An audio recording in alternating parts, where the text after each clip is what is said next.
Quando a gente começa a pensar sobre a distribuição da população no mundo, a gente naturalmente vai olhar para os fatores econômicos, para os fatores sociais, e eles são realmente muito importantes. Hoje em dia, a gente vai falar que eles são, na verdade, determinantes para o crescimento, para a distribuição da população. Mas a gente não pode, de forma alguma, abandonar a influência natural nesse processo. Quando a gente olha principalmente para o começo da ocupação, para o começo da expansão populacional, a gente tem que reparar que os fatores naturais eles vão influenciar diretamente na distribuição das pessoas. Então, olha só, eu apontei aqui 4 principais fatores para vocês entenderem. Quando a gente olha aqui para os fatores naturais, primeiramente eu coloquei clima. Por que o clima? Porque quando você compara, hoje em dia, a concentração populacional, você vê que as pessoas elas realmente ficam onde, em que lugar que as pessoas escolhem para habitar. Elas vão ficar nas áreas principalmente tropicais e temperadas. Então o que você percebe? Que dentro dessas áreas tropicais, principalmente as mais úmidas e as temperadas, eu tenho a maior concentração populacional, porque do outro lado da moeda eu tenho uma grande fuga de espaços desérticos e polares. Então vou dar um exemplo para você. Quando você vai estudar o Canadá, o que você percebe? Você percebe que a população canadense ela se concentra muito na parte sul do país. E aí você tem mais de uma explicação. Qual é a explicação dada geralmente? Que ela se posiciona próxima à fronteira com os Estados Unidos. A relação entre Canadá e Estados Unidos é extremamente forte, logo, a população tende a ficar próxima dos Estados Unidos. Isso é uma verdade? Com certeza é uma verdade. Mas o que não pode deixar de ser dito é que, principalmente da parte central para cima do Canadá, as áreas subpolares e polares desse país, elas inviabilizam muitas vezes a ocupação de grandes populações. Eu tenho populações mais pontuais, eu tenho lá a população esquimó, que você conhece.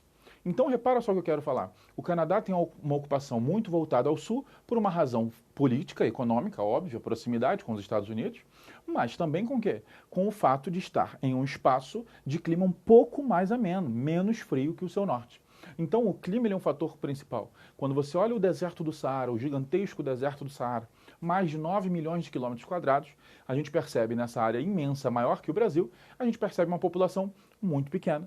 Por quê? Porque a vida no deserto também é uma vida muito complicada e eu nem vou falar das áreas polares realmente no Polo Sul e no Polo Norte, a gente nem chega a citar, porque fica óbvio que a vida ali é muito complicada. Mas fora esse fator climático, do frio extremo ou da aridez extrema, a quantidade de chuva, o fato de você estar numa área com calor moderado, isso tudo influencia. Mas, obviamente, você tem que entender que isso é uma conjuntura. E aí a gente cai na segunda parte, que é o relevo. Aí você fala assim, o relevo? Sim, pessoal. Deixa eu explicar para você como é que acontece isso. No geral, quando a gente olha para o panorama mundial, a gente percebe que as primeiras áreas ocupadas eram as áreas litorâneas. Por que as áreas litorâneas? Primeiro, porque o mundo ele se comunicava em grande parte pelas embarcações. Você já estudou isso em história, certamente você já viu o período da expansão marítima, das grandes navegações. Então o litoral era por onde o comércio era feito. Então a população, obviamente, ficava próxima a essas áreas, principalmente nas áreas colonizadas, porque as grandes colonizações chegavam de embarcações e ali elas ficavam para explorar suas colônias. Então, quando a gente começa a reparar que essas áreas inicialmente litorâneas eram ocupadas, a gente pode falar, sim, que o princípio da ocupação, as áreas mais ocupadas inicialmente, eram as planícies. E aí, com o tempo, a gente vai reparando que, de acordo com o relevo, a concentração populacional diminui. Quer ver? Olha esse esquema aqui. Acompanha comigo. Quando a gente olha a maior parte da ocupação populacional, as pessoas estão em grande parte aqui, nas planícies. Áreas mais planas, temperaturas mais altas, próximas do nível do mar, mais fácil de você cultivar, mais fácil de criar animais. Então, as planícies no mundo, elas tendem a concentrar a maior parte da ocupação. Seguido, obviamente, dos planaltos, são áreas mais altas, mais frias, com uma relação de umidade diferente, mas ainda habitáveis, principalmente as áreas mais aplainadas nesse planalto. No Brasil, a gente tem um grande exemplo com a interiorização, a ocupação da cidade de São Paulo, que hoje é a mais populosa.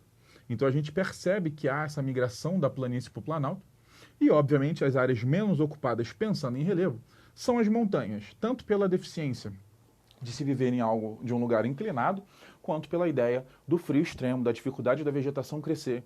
Isso tudo vai influenciar bastante, tá? Conseguir comida em áreas montanhosas é uma missão bastante difícil.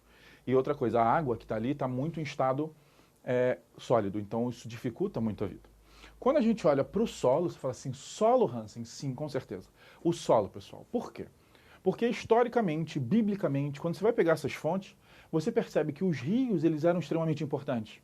Quando você estuda lá antigamente, você vai ouvir falar no Rio Nilo, você vai ouvir falar no Rio Jordão, no Tigres e Eufrates. As referências de rios, elas eram fortíssimas. E aí as pessoas associam diretamente a quê? A água. É óbvio que a existência de água ela é extremamente importante. A gente já viu agora que os climas desérticos e polares têm menos pessoas. Mas não é só a água, muito importante você entender. Você já estudou que as planícies dos rios, chamadas de planícies aluviais, são áreas de solo bastante fértil. Se são áreas de solos férteis, a ocupação ali ela é muito favorecida. Por quê? Além da proximidade com a água, da importante reserva de água, principalmente nessas áreas do Oriente Médio, a água ela é vital, mas além da água eu preciso desse solo fértil para cultivar. É por isso que essas áreas de rio acabam sendo extremamente importantes. Na ocupação brasileira, não pense que vai ser diferente.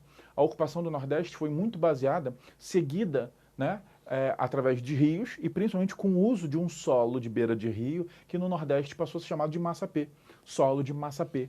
Então essa fertilidade natural das áreas próximas aos rios são determinantes, assim como aquelas áreas de solo mais rochoso, com pouco nutriente, áreas mais desertificadas, elas têm menores ocupações, porque o plantio ali ficou muito prejudicado.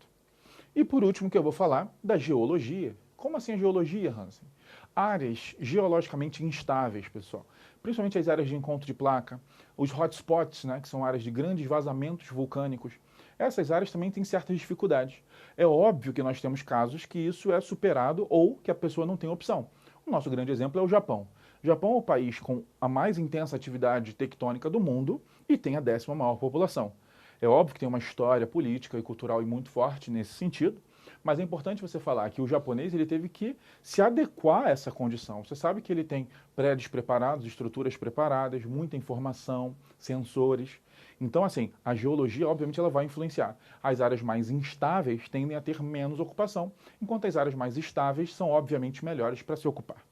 Agora que você entendeu a influência da natureza nessas ocupações, vamos falar um pouquinho também de aspectos históricos, culturais e políticos.